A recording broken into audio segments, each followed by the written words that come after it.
Good afternoon to everybody on the West Coast. Good evening to those joining us on the East Coast. Welcome to Ridge Vineyard's third virtual winemaker roundtable. My name is David Amadia. I'm the president here at Ridge, and I'll be hosting and passing through questions to our production team today. Thank you so much for joining us. I'm joining you today from my dining room at my house, where most of you probably are located as well. And I'm here in the Santa Cruz Mountains. So today we'll be tasting components from the 2019 Monte Bello first assemblage, as well as the first assemblage as well. So obviously none of you have access to these wines that we're going to be tasting yet. They're still in barrel, but we'll do our best to talk you through the wines and talk you through the assemblage process today. Hopefully you've been able to pull something interesting from your cellar, hopefully a Monte Bello, and you can taste along. And if you have any questions about the particular vintage you're enjoying right now, please pass those questions along, and we'll do our best to tell you about that particular vintage.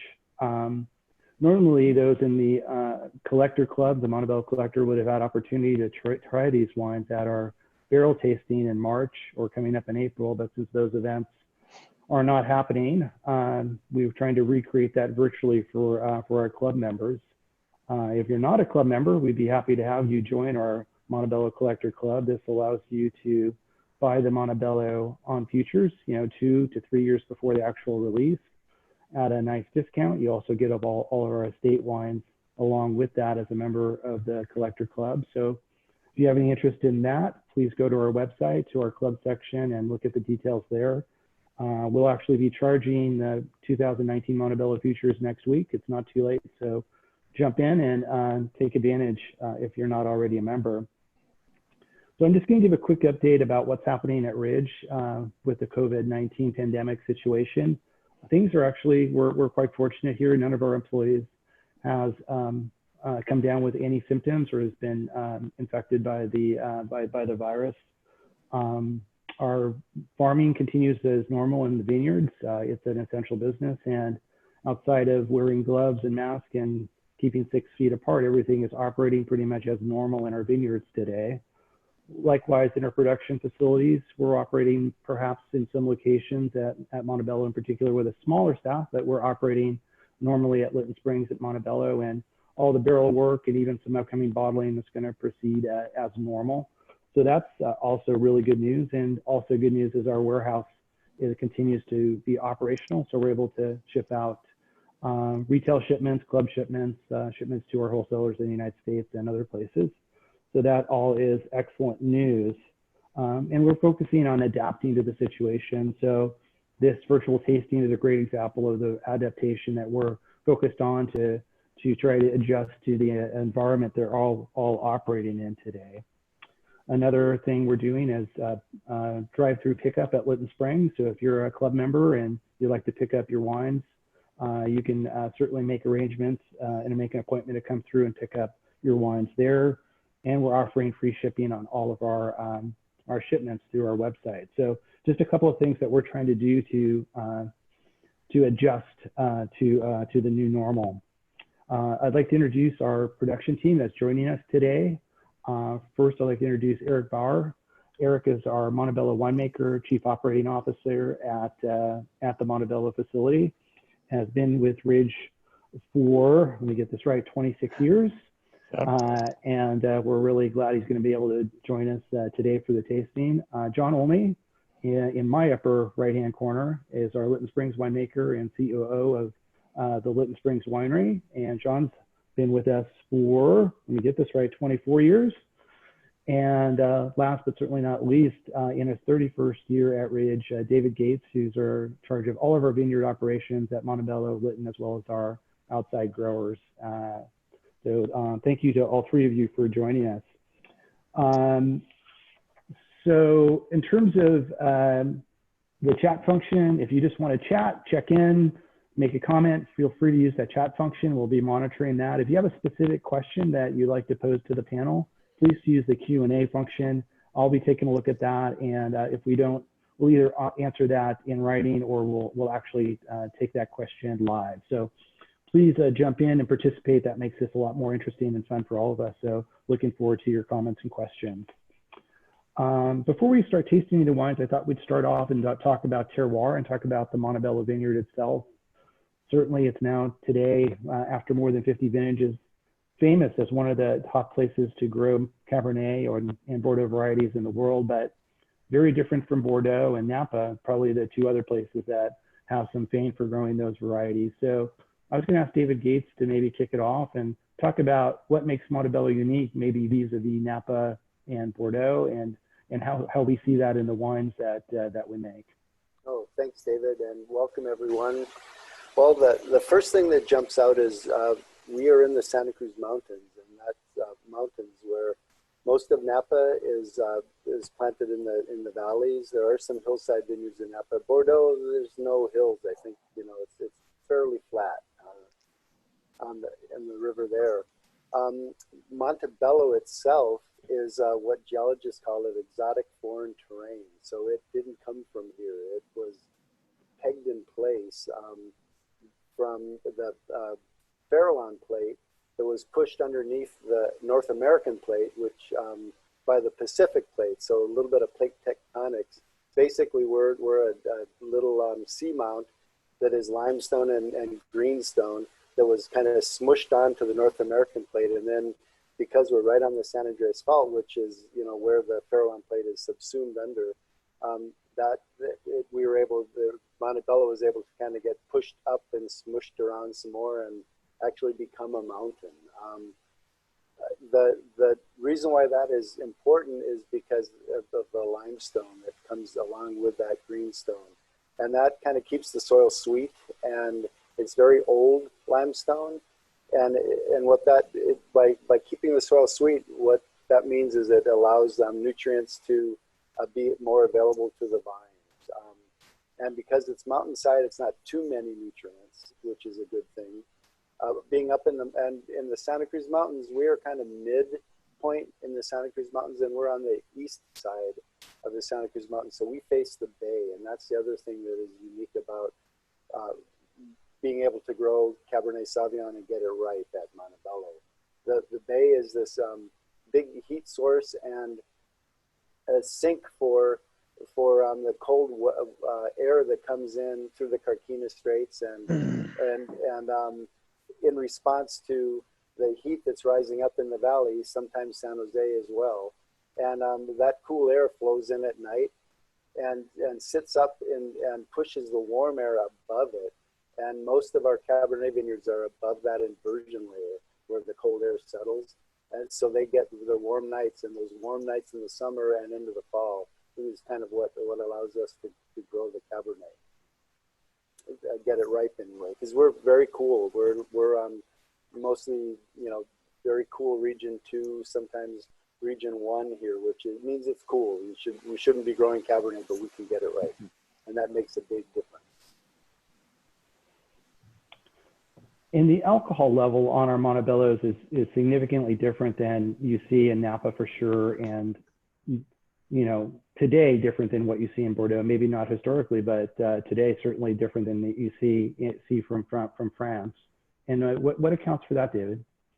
Well, it's again, those cool nights and cool days. So we don't get so hot that it pushes ripeness ahead of flavors. And so, in fact, we're typically picking Cabernet in October, and that's, just getting it up to ripeness levels in October. So the hang time that, everybody loves to talk about, that happens for us between veraison and getting it ripe. So often we are chasing the weather, trying to hold on for a nice last burst of warmth in October, so that we can get just enough ripeness to get 12.5 or whatever % alcohol wines. And there have been some beautiful Monte Bellos that didn't even make 12%. So that it's where we are sitting in the Santa Cruz Mountains, that cool spot. Yeah, I mean, Napa talks about extended hang time, but they're not necessarily going for further flavor development at times. They're looking for more ripeness in their flavors. Is that right? Yeah, it's more a texture at that point. So they're looking at softening the tannins, which we do basically in the fermenter, and I'm sure Eric will talk about that. And that also, so the riper you go, the tannins and the skins start to break down, and so you get they're a little bit easier, and they're actually a lot more savory, and you can drink the wines a little bit faster, so quick, when they're a little less mature. We have a question here that I'll just throw in because I think it's the perfect time to ask the question. What are the key descriptors that you think really define Monte Bello? When you're tasting the classic Monte Bello, and I'll throw this open to Eric, John, David, because everybody's going to maybe be a little bit different on this, but for you, what are the classic characters of Monte Bello? You who, me? Yeah, sure. Start it off, David. Great. Let's see. For me, it's I would say, so Cabernet always is fairly distinctive in terms of cherry and cola, and we have that in Monte Bello, but we also have some more savory notes like herbs, olive, sometimes green olive, sometimes black olive. We have all the vineyards here are fairly small, surrounded by brush, and in the south of France, they'll call it a flavor garrigue that you can get in the nose and on the palate as well. We have that, but it's more chaparral is what I call it, because that's what grows here in California. The other hallmark for me of a classic Monte Bello is the acidity and the tannin. So we've said it over and over again, but the iron fist and the velvet glove. The tannins are substantial Monte Bello, but they're so well coated that you can drink it when it's fairly young. It's much, much better when it's 10, 20, 25 years old, depending on the vintage. So those tannins help it age, but they're so well coated that they seem very smooth. And then the last hallmark of a Monte Bello for me is the acidity. It's always bright, and that really helps it age. So that's kind of what I like about Monte Bello. And the older, the better for me. Yeah. Eric, why don't we get you in on this discussion? Yeah, I mean, blind tasting is how we assemble this wine. So, we can tell those really phenomenal lots that stand out in the blind tasting are those that have that really strong Monte Bello personality, which is the wet crushed rock limestone mineral aftertaste you get. The sizable tannins, but again, they're more velvety and plush and surrounded by really dark fruit.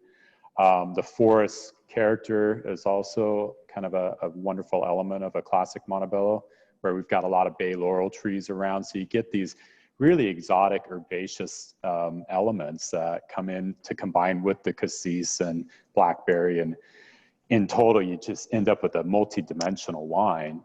And so those are kind of what we're after when we're blind tasting. And then we have to see how well they blend together, and then add a little bit of this and that from the different plots just to come up with the ultimate blend.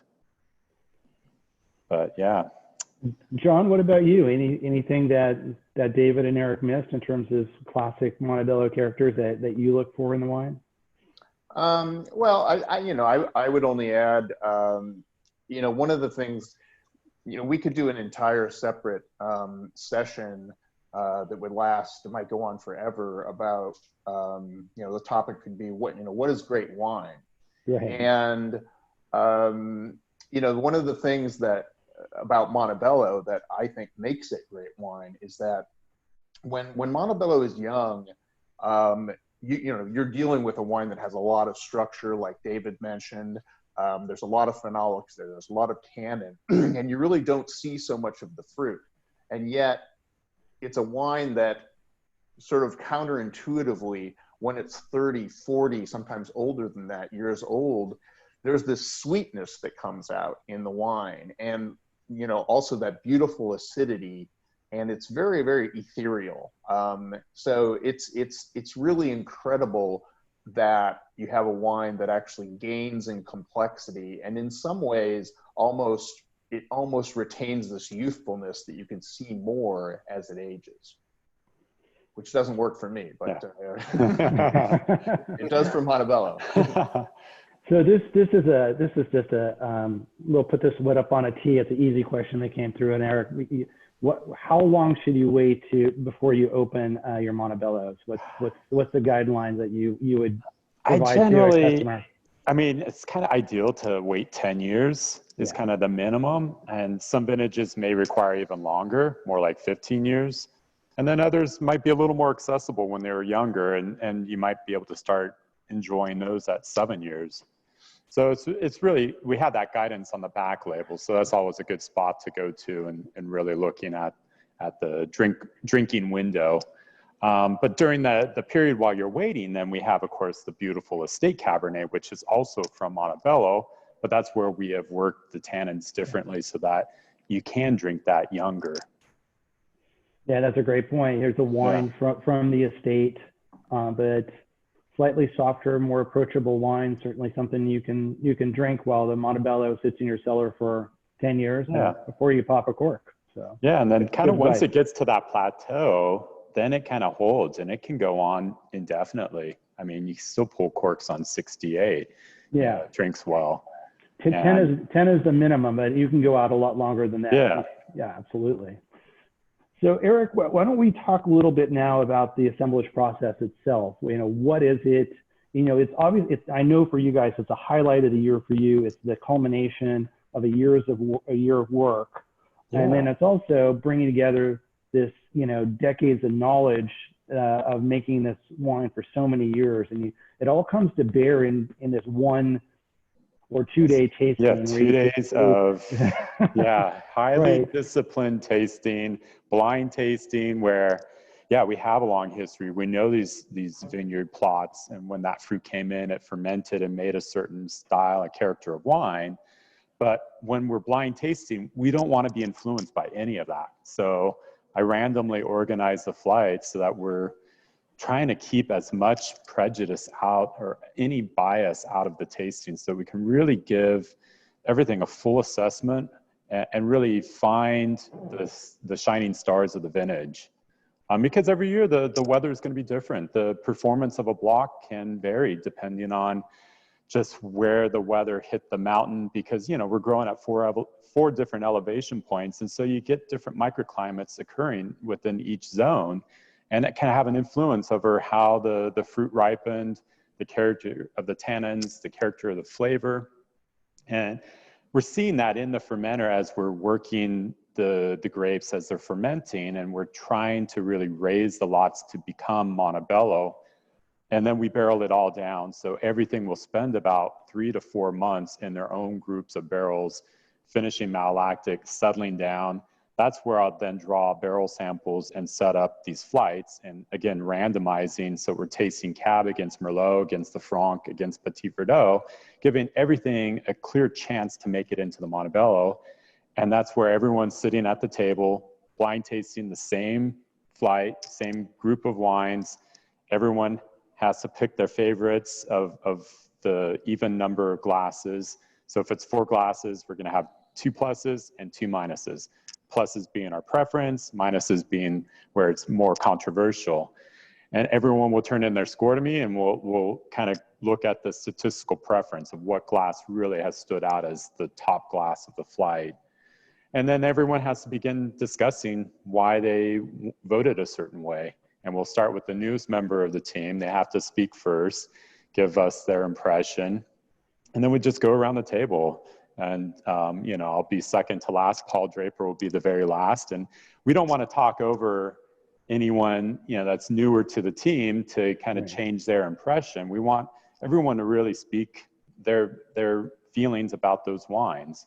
And then we'll go on to the next flight. And once we've tasted through all the ingredients, then we can look at assembling a small blend, what we'll call the core blend, of really the absolute top winning wines of all the flights. And then the next day, we're going to take that core blend, and the lots that were a little more controversial, where the scores were more 50-50, then we'll try those added one at a time to the core blend and slowly see if there's preference. And again, that's even conducted blind. And as a glass that wins, that has the addition, well, then we make a new blend where then we're going to try another lot added to the core blend plus that one new lot.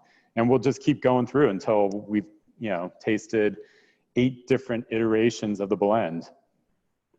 And once we get to that final glass, then it's good to kind of confirm yourself, bring out kind of the recent vintages of Monte Bello and taste the new against those, just to see that there's good continuity of Monte Bello character, the type of tannins that we're really hoping to see in that blend.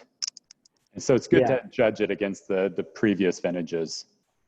Yeah, just to make sure that the wine you're putting together is in alignment with what we think is classic Monte Bello. Yeah. Make sure, and it's a good double check at the end. So you were describing the in and out process where you get the base blend, and then you just are trying more lots to it, and sometimes it works, sometimes it doesn't, and that's really the it's like alchemy. It's mystery of synergies of different, whatever that lot we're adding. It might be a 3% addition.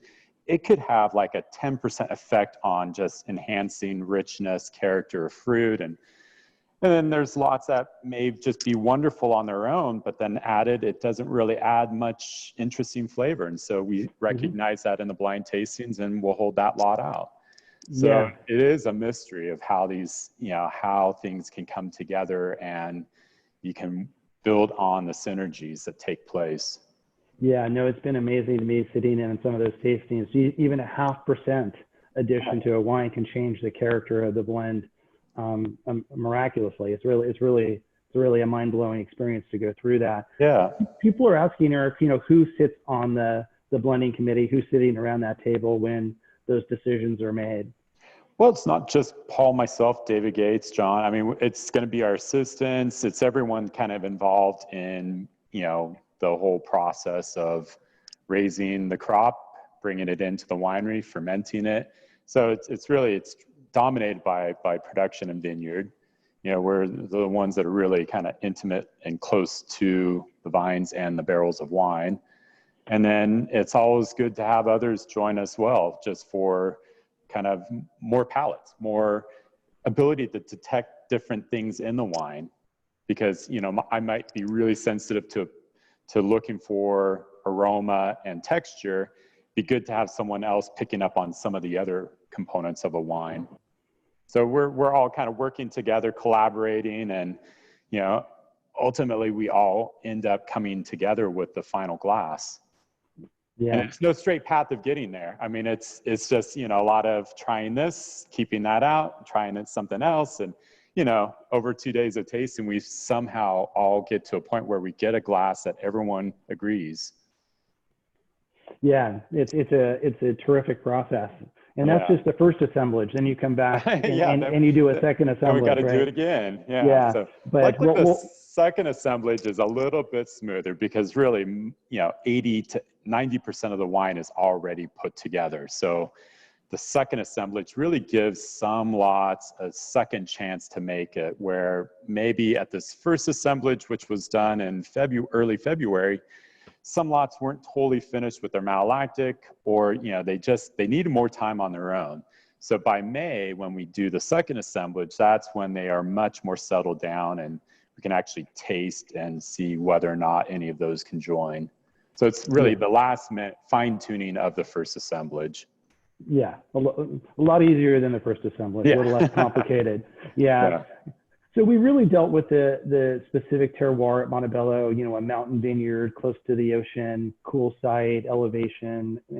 But as someone's asking about our use of American oak, and maybe John, I'll ask you to talk about that in terms of our decision to use not French oak, but American oak in Monte Bello, and why we feel that that's the right thing for the wine. Yeah, I mean, our Ridge's use of American oak goes back decades, and it really starts at the period in the very late 60s, around 69, when Paul Draper joined Ridge. And he really, at the time, I think that one of the things we forget is that today, French oak is generally the predominant oak that's used by most wineries, but it wasn't the case back then. At that time, you had oak from from America. You had oak from Slovenia. You had oak from all parts of Europe, including France. And Paul really tried many different oaks from many different forests, different countries. And, his feeling was that the American oak really, it just married well with the Monte Bello. And I think there was also, as Paul has described himself, there was also the notion that while in that period, a lot of wineries in California were comparing themselves to Bordeaux, and they really wanted to make a wine that, would taste like Bordeaux or perhaps better than Bordeaux. And one way to do that was to use French oak. And Paul was adamantly against that. He really felt that Monte Bello, the terroir on its own with American oak, stood by itself. And I think he was right. Yeah, absolutely. Yeah. I mean, I'm sitting in a room right now full of this beautiful American oak. A lot. I mean, in fact, for 2019 Monte Bello, I brought in 20 different oak experiments, and 17 of those are different forests of America, different toast regimes, different size barrels, and then I've got 3 that are French. Just to have a few, just to do the comparisons. We've always had a little bit of French oak in the Monte Bello cellar, and that was always what allowed us to do these comparative tastings to see just how wonderful the American oak is. And nothing wrong with French oak. It's got a lot of really wonderful aromatics, and it can really make the Monte Bello very Bordeaux-like. But when you taste out of an American oak barrel, it's just so much more pleasant. And it really speaks so much stronger in showing Monte Bello character and personality.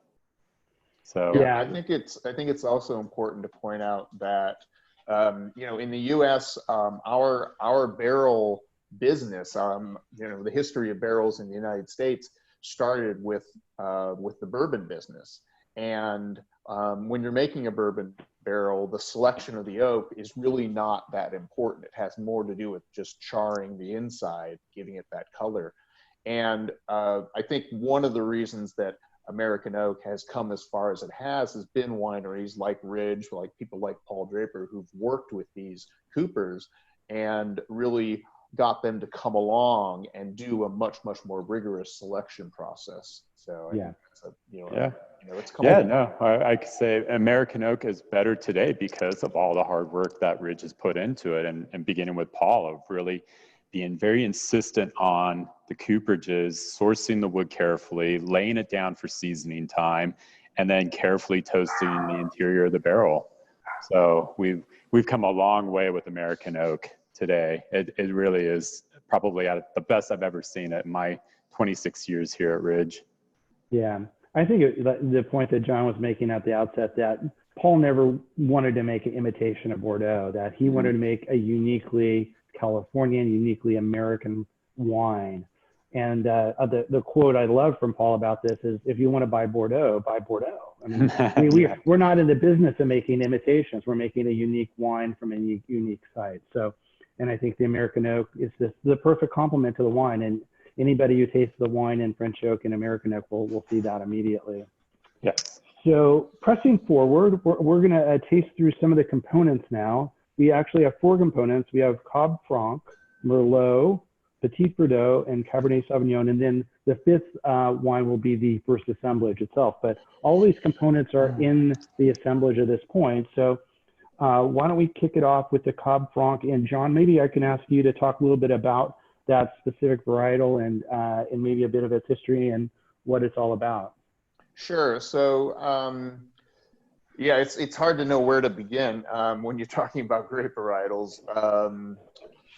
I think one of the things we forget is how many grape varietals really exist in the world. So, Cabernet Franc is a grape which has been planted in Bordeaux for a long time. It's primarily used on the right bank, and also you see it in the Loire in wines like Chinon. And it's actually quite rare to see it as a pure varietal. When you do, it can be an incredible wine. It has a certain, for me, there's a certain a certain herbal quality to it, and I don't mean herbaceous by that, but I think more like a potpourri kind of a thing. And it has a really great sort of a great texture to the wine. So it's something that we use in a small amount as just sort of an accent. In some years, it's not, you know, like Eric was saying, during the selection process, if we don't, you know, if it just isn't up to the, if it isn't contributing to the Montebello wine, then we won't have it in that year.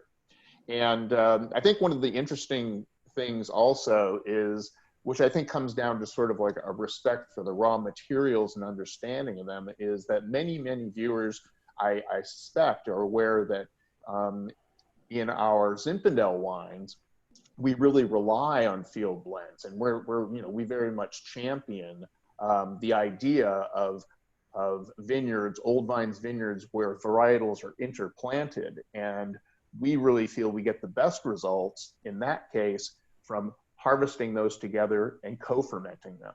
Whereas it's very different because of the Montebello vineyard, and also because of the specific varietals that we're working with, where it's much more important to harvest all of these ones, the Cabernet Franc, the Cabernet Sauvignon, the Merlot, the Petit Verdot, separately, and then to assess them individually as individual lots. So that's, I think, you know, a very a big difference between the two approaches we have. So David, can I ask you to maybe talk a little bit about where this the Cab Franc is grown on the mountain, and you know, age of the vine, and sort of some of the characteristics that we typically see from this block? Sure. So the Cab Franc in this glass, or that we have remaining on the hill, was planted in 1974 up at the Peroni Vineyard, so all the way up on top of the mountain, above 2,500 feet.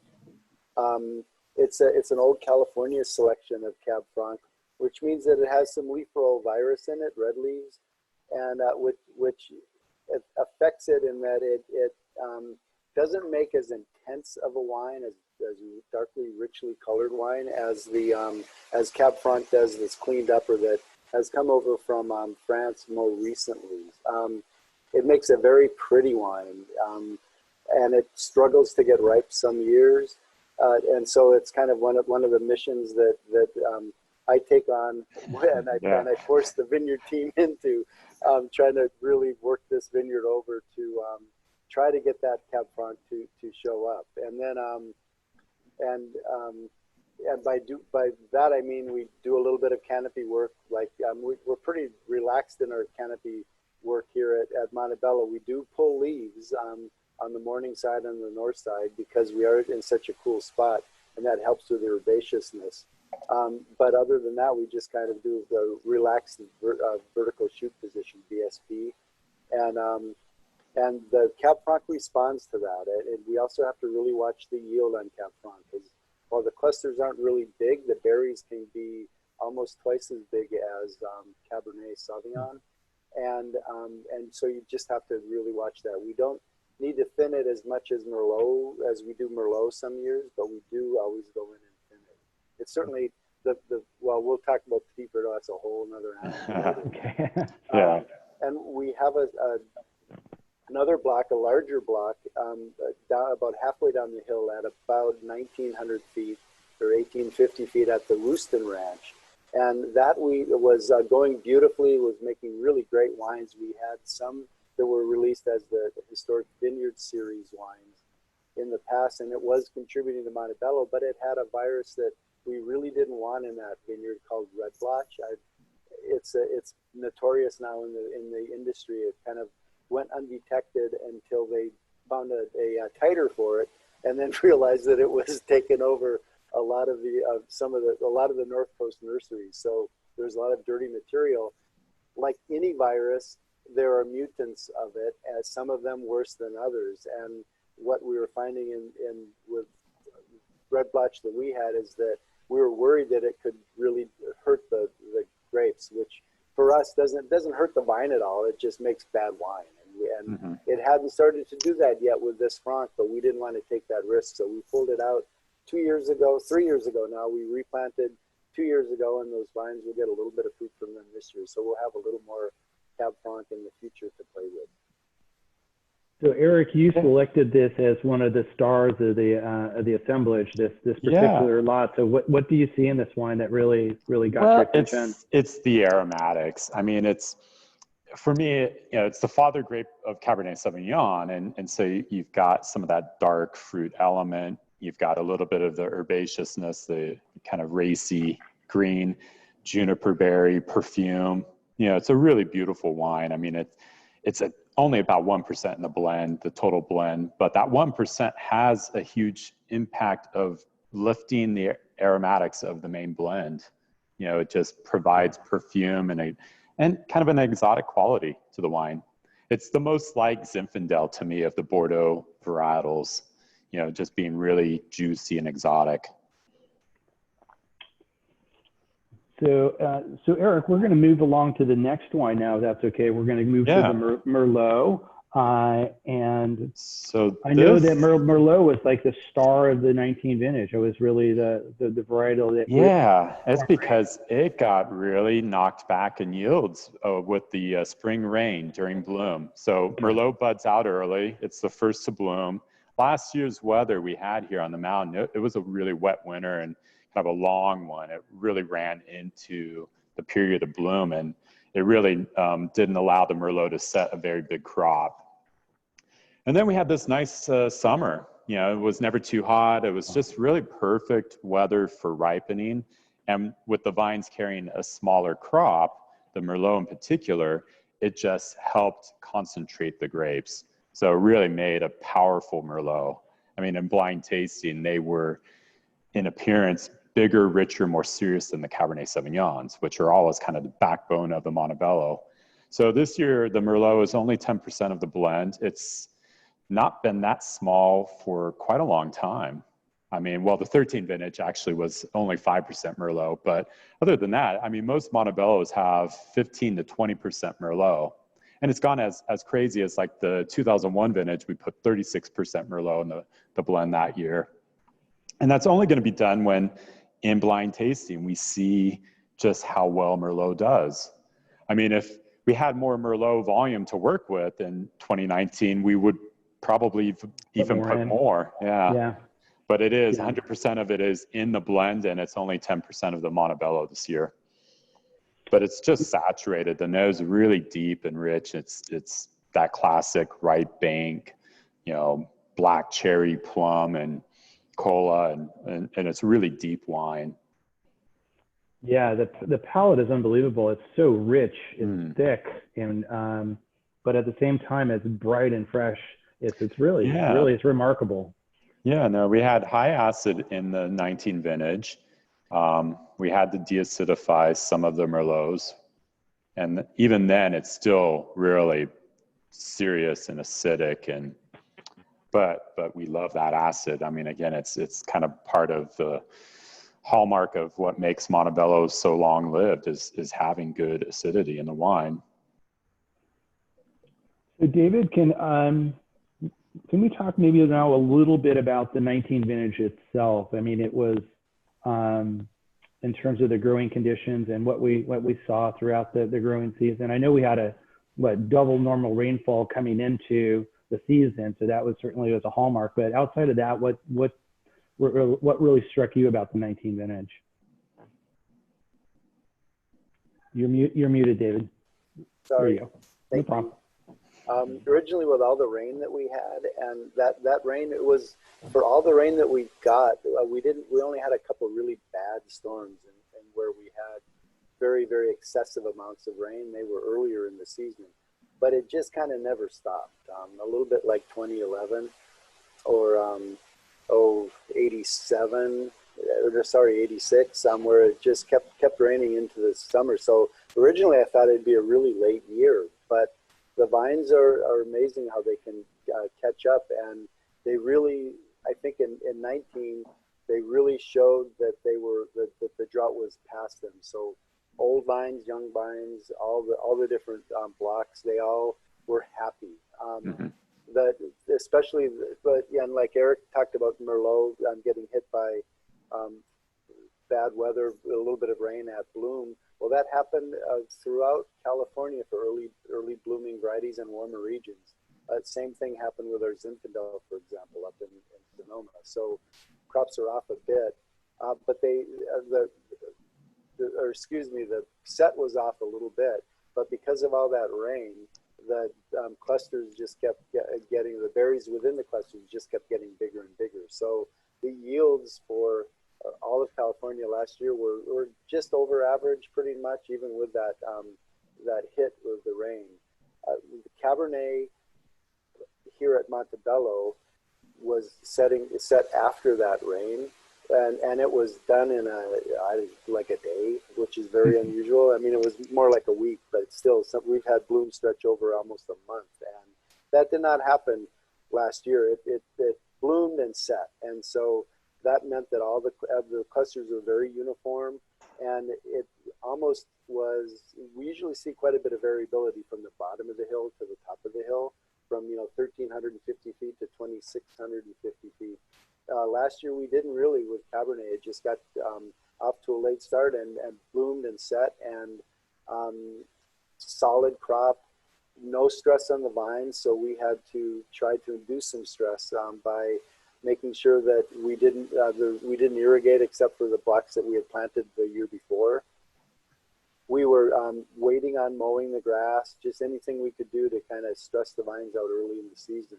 And then the crop, because it was so big, did the rest for us. It slowed things down. We thinned very late and got in. It was pretty much not as dreamy of a year as 97 because that was early and big, but for such a huge crop that so many different blocks coming in and so much fruit coming in, it was manageable, and I thought it worked pretty well. So I hope that wasn't too rambling.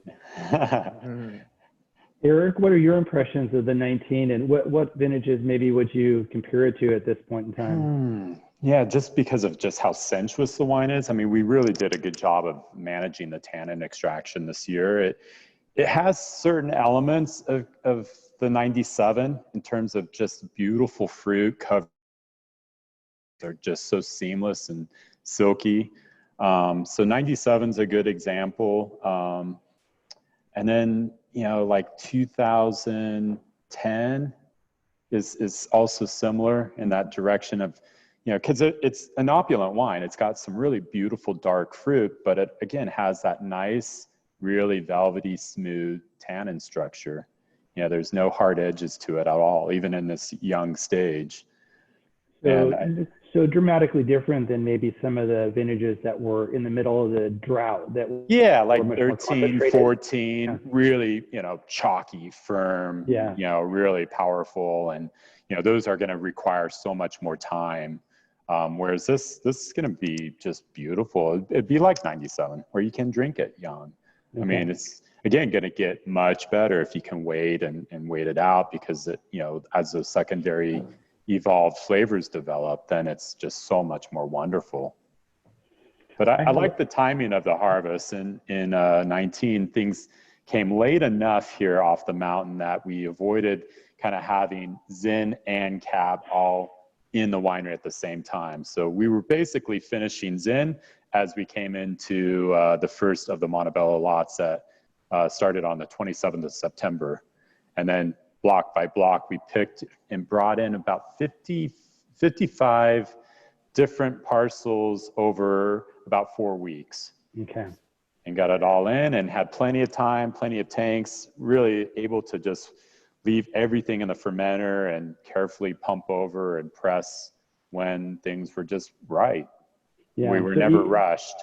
So even given the size of the harvest, the timing of the harvest was such that you guys were never stressed out with multiple fruit from multiple locations coming in at you. So that was really good news. Yeah, that was more the start of the harvest. We had a lot of fruit coming in from the different Zinfandel vineyards. But once that wave of fruit finished, then we were into Monte Bello and we were able to really stay focused on what was going on here.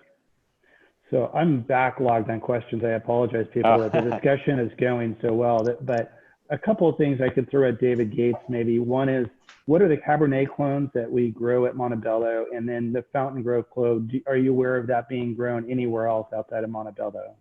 Oh, sure. So yeah, the Fountain Grove clone are part of the original planting or replanting of Monte Bello in 1949 by a fellow Smart from Stanford, who the original Monte Bello partners bought from it 10 years later. That wasn't really a clone until it was more of a field selection, until we selected out some budwood and had it cleaned up, so removed the virus from it and put it in the clean stock program at Foundation Plant Services. It's available to anyone who wants it right now. There aren't any old vineyards left of that clone or of that selection, except as far as I know, except what we have 4 acres planted here at Monte Bello. There is a lot of interest in planting it in newer vineyards, which we have done extensively here on our new plantings at Monte Bello. The other ones that we use are two names of the same clone of Cabernet, both from the La Cuesta vineyard in Woodside. So we call it La Cuesta, and we have one selection of that, and then we have another one that's out in the industry known as Mount Eden. But Martin Ray got it from the Rixford brothers and La Cuesta and Woodside, and so it's the same. We also have played around with in our our Rooston Ranch. We're playing around with a few other clones that we really like. One of them is O2, that's known in the industry as the Oakville clone, even though it was sourced from a vineyard in Sonoma. So that's the power of Napa. and then a few others, including some Antav and some older field selections that have become clones from Napa Valley, like the Sea Ranch clone, SEE, like the Candy clone. So we like all of them. I think they all contribute, but and we also have a French selection that was I call it our one suitcase clone that was brought in the late 80s when we were doing some replanting, and before my time, by the way. And that we do like too. So yeah, lots of clones. In fact, we'll ferment. We'll pick that area and ferment separately. So we'll pick on usually the same day, go into the same type of fermenter. We'll put the French against the La Cuesta, work the tanks the same, press off, and be able to taste side by side. And all that we're really seeing the differences is the genetics. But they're really different wines, even though they were all handled the same. Something else that is being asked, David, and you mentioned this early, is green harvest. Can you talk about when we decide to do it, how we decide to do it, how much do we drop, how is all of that decision making done? Oh boy, a lot of experience and a lot of trying to collect as much data as we can. So. That first begins with looking at the vintage and how the season is progressing. So if is it a late year, is it an early year, is it a dry year, is it a wet year? All those things factor into how the vines are responding and how they're growing and what you can expect from the clusters that have set. The next thing is how was bloom and what kind of crop load is out there already. If the set wasn't very good, then we don't do much thinning, right? Early or late. Then you look at the specific blocks, and if they're young vines, they're precocious typically. They get ripe early, so we can afford to thin them later in the season. So maybe at veraison, like we do a lot of our Zinfandel. For the older blocks, the rare occasions where we need to thin them, we try to get in a little bit before veraison. So there are different berry phases, that where the berries start to grow up a little bit, get fatter right after they set. Then they go through a leg phase. We like to thin at the end of the leg phase or into veraison, which is veraison is when the grapes turn color and start to accumulate sugar. So that's it's all based on like everything that I just said. So there's no set schedule. There's no set tons per acre we target. Most of the years, I'd like to glue some more grapes onto the vine if I could, but can't do that. So yeah. Good. All right. Thanks, David. I appreciate that. Why don't we go to the next wine, which is the Petit Verdot. And John, here's another sort of unusual variety. Maybe we can ask you to talk a little bit about the Petit. Sure. Petit Verdot is, again, one of the minor grape varietals from Bordeaux. And when you look at Petit Verdot, in the company of Cabernet Sauvignon, the Merlot, the Cabernet Franc, all of which are very deeply colored wines. In that company, even Petit Verdot really stands out. I mean, it has incredible color, which, people would ask, well, then why don't you see it as a varietal? Well, there's two things. I mean, David could certainly speak more to this, but Petit Verdot is not an easy grape to grow. It ripens very, very late. And it's also a grape that doesn't have a lot of acid, but it really contributes this incredible color. And I think it has a unique a pepperiness. It's almost like it has a splash of Syrah in it. So it really, it's a great, sort of condiment to have. And again, I think we've got 8% in the blend this year, but it's been as little as 1 or 2, and there's years where it just not even in. Yeah. Oh, it's a beautiful variety. I mean, it can be in a cool year really tough to ripen, where it really holds on to that green component of flavor. The tannins stay green. But if you get it just cropped right, you get it ripe enough, it will make a beautiful wine that can add to the Monte Bello. It adds a dimension, a whole nother dimension of flavor, and it brings in violet notes and like licorice. I mean, it's a wonderful variety for blending. We did bottle it once on its own one year when in assemblage tastings, the Petit Verdot didn't really do much for the assemblage Monte Bello, and so we held out about 11 barrels and bottled it. It was in the 2011 vintage, and it came out of Torrey. So that was released through the Historic Vineyard series that one year. That was really the only year. Other than that, we tried to get it ripe enough, intense enough to go into Monte Bello because it is a special ingredient to the blend. I love it. I'm tasting, not all of it. I mean, I'm still tasting on my palate is cracked green pepper. Just like almost like burning my tongue. The cracked green pepper is really intense. Mm-hmm. Yeah, it's really fabulous. And it is the one variety year in and year out we thin. We have to thin it. We usually make 2 passes on it. I used to kind of joke that it probably isn't even vinifera because it comes out really early in the spring. It's along with Merlot and Chardonnay, it's the earliest to bud out. It has these beautiful golden heads of the shoots as they're growing out, so it looks like there's some nutrient deficiency in it. Yeah.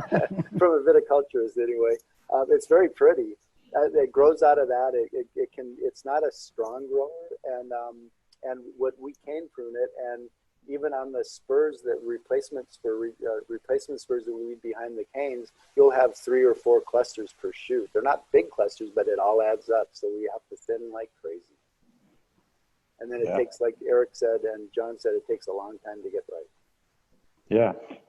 And where is this particular block grown, David, the Petit?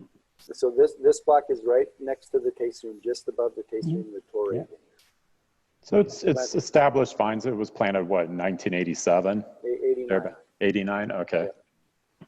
Or excuse me, 88, but in 89. Okay.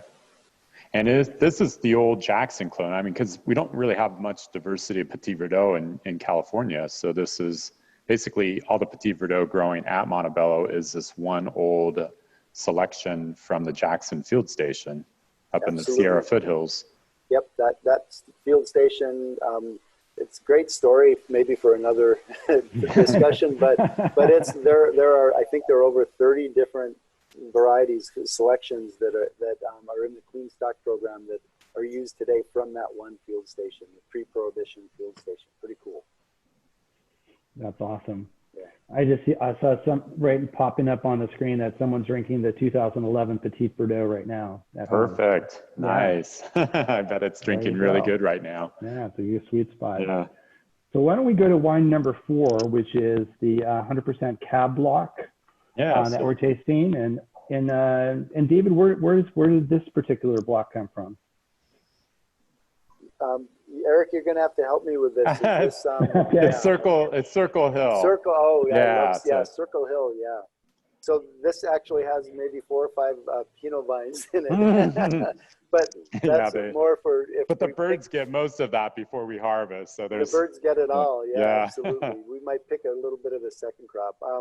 So this is planted on a terraced hillside, typical from the 70s and when it was planted, where the terraces kind of curve around, follow the contour of the hill.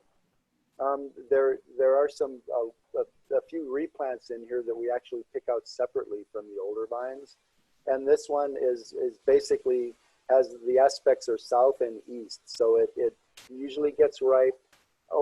It's one of the first of the blocks to get ripe, besides the lowest blocks down at the Klein Vineyard for Cabernet, and it always is super intense, and it is very much so this year.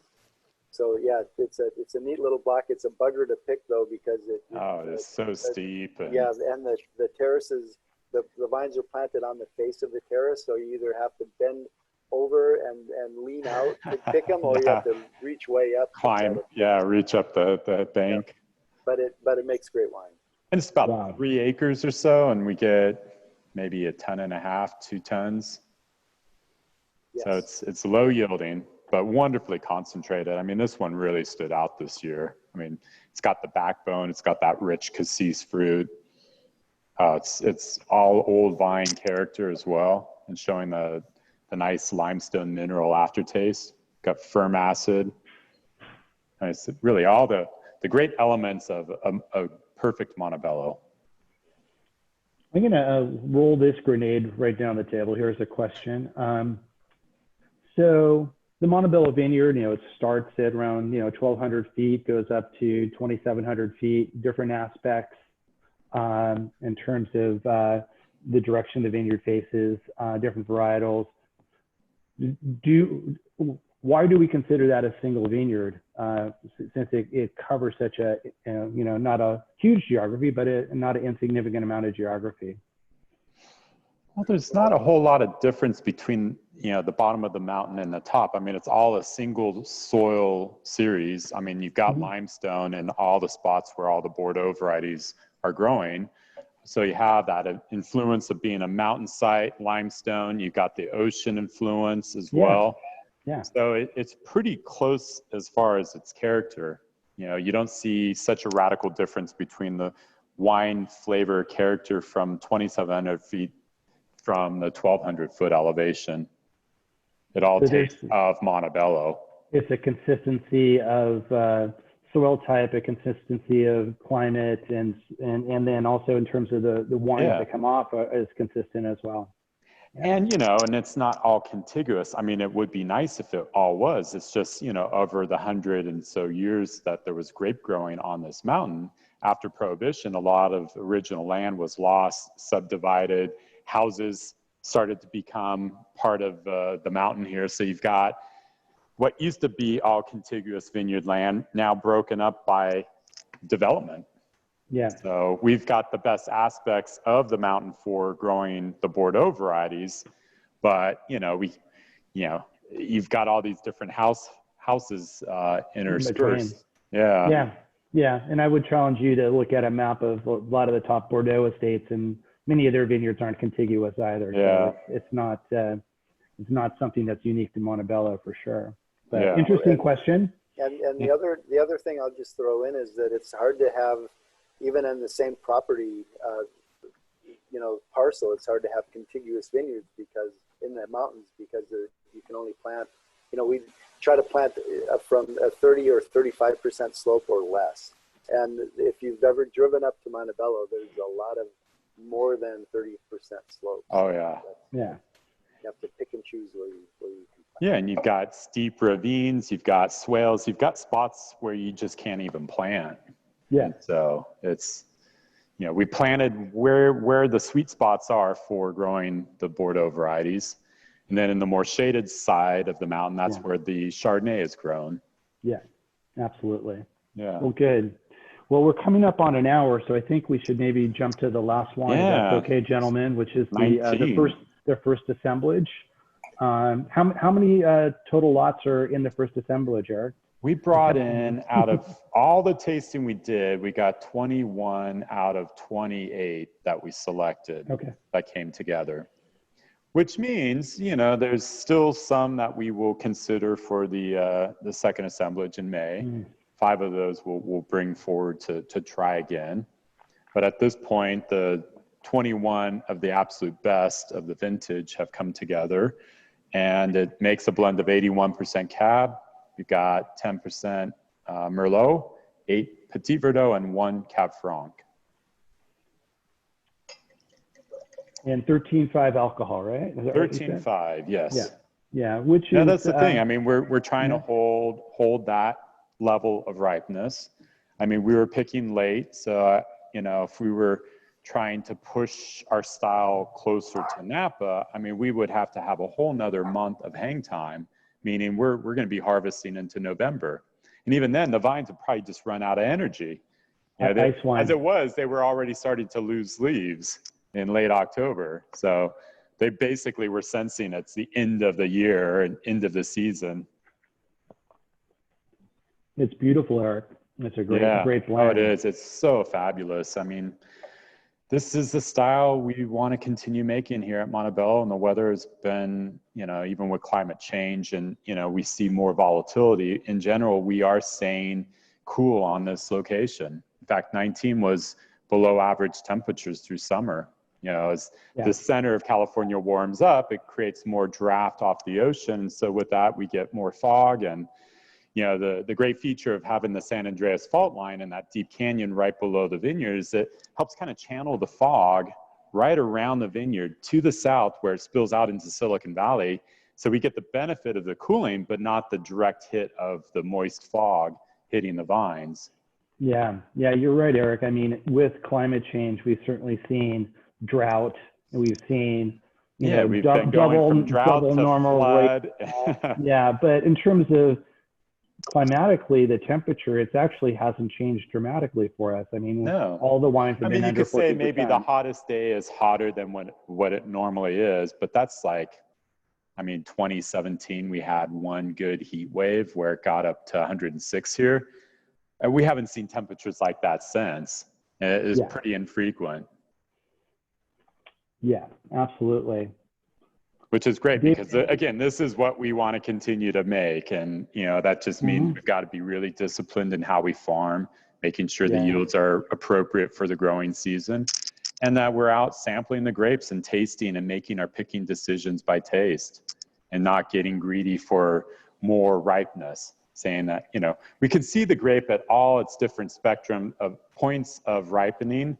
And as soon as we go from green to ripe, that's when the fruit is brought in. It's picked, it's destemmed, it's put into a small fermenter, we work it, and we kind of do a triage at that moment of, does it look like it's going to make Monte Bello this year? You know, of the vineyard, we have good history. We know the blocks that are the sweet spot of what generally will make Monte Bello, but that's kind of reconfirmed in the fermenter. So that if it doesn't look likely to make Monte Bello that year, we can recognize that we can back off on pump overs, we can press it early with the intent that it's going to make a really wonderful blending element to the estate cab.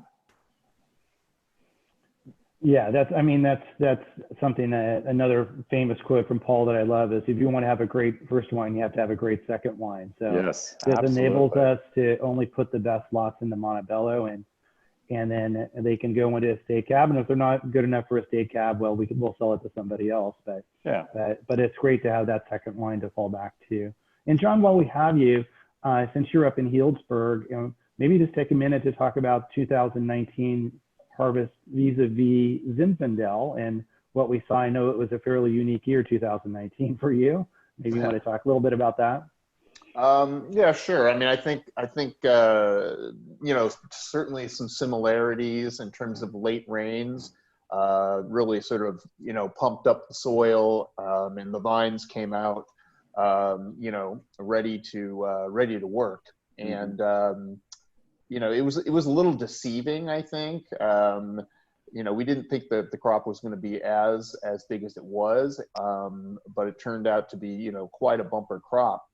But you know, I mean, I think the great thing was that you know, I think there are some comparisons, like you know, I think David mentioned earlier, '97, where one of those few years where we had wines that are really approachable, really soft, you know, velvety. And yet if you go, you know, if anyone has '97 Lytton Spring, '97 Geyserville in their cellars, it's a beautiful wine right now. And I really, you know, I see a sort of a similar nature to the 19s and the '97s. Yeah, no, I mean, see that with all those Zinfandels right now in the cellar, just the way they're shaping up, they're just so smooth and polished and drinkable, and oh, it's going to be a great Zinfandel year, as is the Monte Bello here. Well, that's great. Well, we're running a little bit over an hour, gentlemen, but I wanted to thank you for your time today and all your expertise and the good conversation. I really enjoyed it, and hopefully our audience out there enjoyed it as well. One last pitch to you. Yeah, if you want the 19 Monte Bello, it's available on futures. We're charging next week, so you can become a member today or sometime next few days and still get this beautiful wine. And we also have 17 Monte Bello available right now on the website as well. So if you're interested in either of those. Eric, you want to talk a little bit about the 17, which is our current release, while we have a moment? Yeah, I mean, sign off here. Yeah, you should watch my tasting video tasting note on it. It is just, I mean, what a very serious Monte Bello, really dark, really well structured. It's made to age. I mean, it's going to be probably a good repeat of the 13 in terms of a wine of that density and aging potential.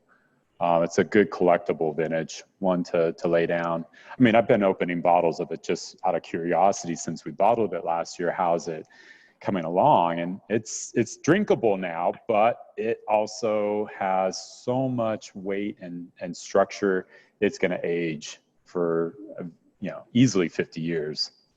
Oh my goodness. All right. Yeah, I know. It's going to outlive me for sure. Yeah, me for sure too. Yeah. Oh, well, good. Well, thanks, Eric. Thank you, John. Thank you, David. Appreciate it. And we'll see everyone Thursday next week when we taste some other wines. A week from now. And thank you to the audience. Hopefully everybody is staying healthy and everybody's enjoying this extra time with their family. That's sort of a